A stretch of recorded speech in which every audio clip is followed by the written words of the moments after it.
Next question में find steady state current I1 and I2। Steady state बोल दिया DC है और स्टडी स्टेट बोल दिया, इसका मतलब ये शॉर्ट होंगे।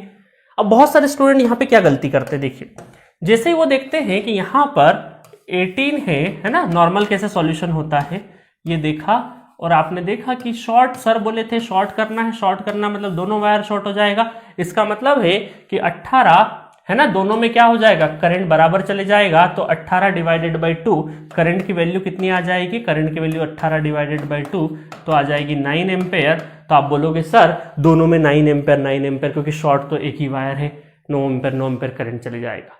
बट ऐसा नहीं है। इस बार ये देखिए शॉर्ट तो आपने कर दिया, बट इन दोनों बकेट का साइज अलग अलग है, एक 3 हेनरी कैपेसिटी का है और एक 6 हेनरी कैपेसिटी का, ऐसा आप अज्यूम कर सकते हो। तो इसका मतलब है कि दोनों में सेम करंट तो नहीं जा सकता, क्योंकि साइज अलग अलग है। जैसे यहां पर मैंने जब बकेट वाला एग्जांपल लिया, अगर मैं यहां 2 बकेट रख दूं तो इनके अंदर जो जाने वाला करंट है, मतलब वाटर को आप थोड़ी देर के लिए, फ्लोइंग वाटर को आप करंट मान लीजिए थोड़ी देर के लिए, तो अगर मैं यहां एक बड़ी साइज की एक छोटी साइज की बकेट रख दूं तो दोनों में सेम अमाउंट का तो करंट नहीं होगा। जब सेम अमाउंट का करंट नहीं होगा तो सेम अमाउंट का एनर्जी भी नहीं होगा, ठीक है। तो इसीलिए यहां पर दोनों इंडक्टर अलग अलग है, तो यहां करंट की वैल्यू भी अलग अलग आएगी। एक शॉर्ट को मान के एक करंट मत मान लेना। हाँ, आप यहां पर ये बोल सकते हैं कि ये टोटल करंट है आपका, क्या है, total current.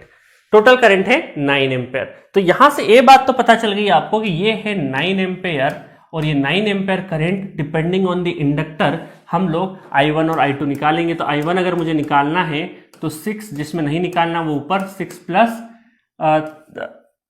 Plus 3 into total कितना है 9 है, तो 9 कैंसिल हो जाएगा, 6 एम्पेयर हो जाएगा। सिमिलरली I2 हो जाएगा, तो जिसमें नहीं निकालना है वो ऊपर 3 प्लस 6 इंटू 9, ठीक है, तो ये कितना हो जाएगा, 3 हो जाएगा, 3 एम्पेयर 6 एम्पेयर। तो I1 करंट कितना हो जाएगा आपका 6 एम्पेयर, I2 करंट कितना हो जाएगा 3 एम्पेयर हो जाएगा, ठीक है। तो ये शॉर्ट सर्किट वाला कॉन्सेप्ट आपको ध्यान होगा, ध्यान रखना भी है। पिछले बार भी पढ़ाया था मैंने, जब बेसिक इंडक्टर पढ़ाया था तब भी बताया था ये सारी चीजें। तो ये बकेट वाला एग्जांपल ध्यान रखना, ये मैंने 2 क्वेश्चंस भी करवा दिए इसके ऊपर। तो शॉर्ट का मतलब इंडक्टर वहां से नहीं हटा है, वहां से कहीं भी नहीं गया है, इंडक्टर वहीं का वहीं प्लेसिंग है, बस उसका सिग्निफिकेंस खत्म हो गया है, ठीक है। बकेट भर गई है बट उसका रोल खत्म नहीं हुआ है, ठीक है। मतलब